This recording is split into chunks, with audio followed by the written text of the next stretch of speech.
enjoying The Lemonade War by Jacqueline Davies. Chapter 11, A Total Loss. Total loss, noun, goods so damaged that there's no point in repairing them, or they can't be repaired at all. The first cup was an easy sell. The second cup, too. It was the third cup that a little girl about 6 years old said, "Ew, there's a bug in my drink." Then her brother said, "There's one in mine, too." "Gross," said an older boy on a skateboard. "There are like 3 in mine. I want my money back, man," he said, dumping his lemonade on the ground. The mother of the little girl and boy looked into their cups carefully. "I think you need to change your lemonade, honey," she said to Evan. Evan unscrewed the cap and everyone looked in. The surface was swimming with dead bugs. Fruit flies, worms, and a soggy brown caterpillar. "Oh my goodness," said the mother. The boy started spitting on the ground like he was going to die. The girl started wailing, "Mommy, I drank bugs! I have bugs in my tummy!" Evan couldn't believe his eyes. How did this happen? Did they crawl in somehow? They couldn't have. He had screwed the lid on tightly. He was sure of it. And anyway, 1 or 2 bugs crawling in maybe, but 50 dead fruit flies and 2 inchworms and a caterpillar? It just wasn't possible. Evan was burning with embarrassment as everyone looked at him and his buggy lemonade. Frantically, he reached into the cooler and started to scoop out the dead bugs with his hands. Sweetheart," said the mother, "you can't sell that lemonade." "I'll get them all," said Evan. "I'll get every last one out." "No, dear, you really can't. You need to dump it out," she said. Evan looked at her like she was crazy. Dump it out? Dump it out? He had spent $40 of his hard-earned money on that lemonade and another $1 for the cups. He wasn't going to dump it out. "I'll do it at home," he said. "No, you should do it here. I think I need to be sure it's all disposed of properly." Evan looked at her. He didn't know her, but he knew her type. Boy, did he know her type. She was the kind of mother who thought she was the mother of the whole world. If you were on a playground and she thought you were playing too rough, she'd tell you. If you were chewing gum in line at the 7-Eleven, she'd say, "I sure hope that's sugarless." Mothers like that never minded their own business or just their kids' business. They thought they had to take care of every kid in the kingdom.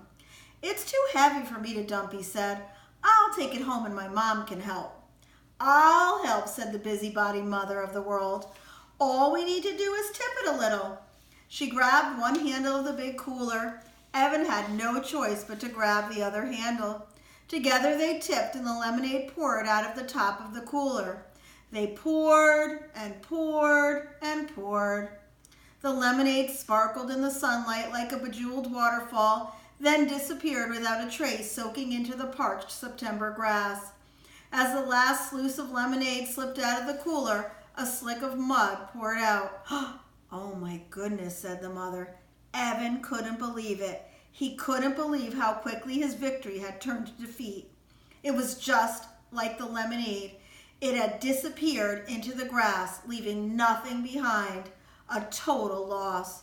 The mother smiled sympathetically as Evan returned her $2. The skateboard dude had already skated off with his refund. There was nothing to do but go home. Evan walked slowly, dragging the wagon with the empty cooler rattling inside. With every step he took, the wagon handle poked him in the rear end. Step, poke, step, poke. He felt like someone was nudging him forward. "Evan, Mom wants to see her in her office right away." That had been weird. His mom had had no idea what he meant. "I didn't call you. I didn't call anyone," she said. "I've never been on the computer." "Evan, Mom wants to see you." He had been coming up the stairs. Jessie had been in the garage. She had looked anxious. "Right away," she had said. Evan stopped walking. He stared at the empty cooler. Then he started to run. The wagon bounced crazily along the uneven sidewalk. Twice it tipped over. What did it matter, he thought Evan angrily. There was no lemonade to spill. By the time he got home, he had it all figured out. He looked in the kitchen trash and found the 3 Ziploc bags, inside out and sticky with lemonade. He shook the fruit bowl and noticed how few fruit flies took to the air. If he'd had the right materials, he would have dusted the cooler for fingerprints, but there was really no need for that. He knew what he would have found. Jessie was all over this one. That rat.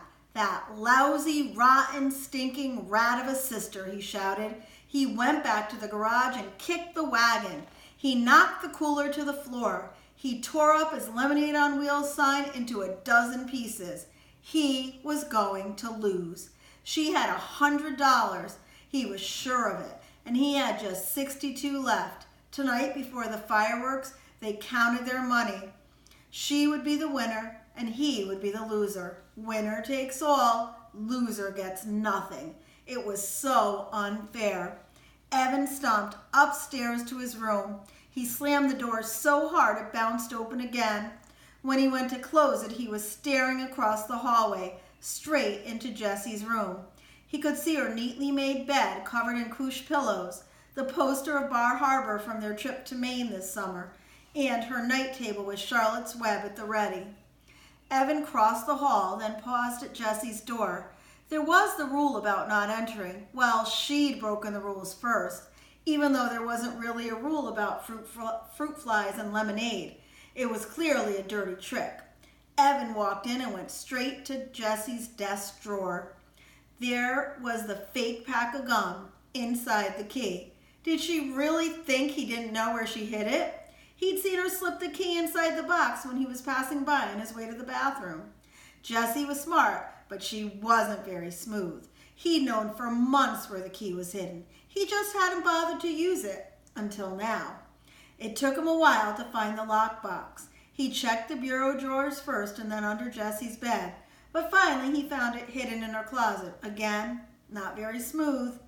Evan carried the key in the lockbox back to his room and sat on the bed. He put the key in the lock and opened the top. Then, the moment of truth. He lifted the plastic change tray. There was a whole bunch of scraps of paper on top, and there was a folded index card too. Evan moved these aside and found a $10 bill paper clipped to a birthday card.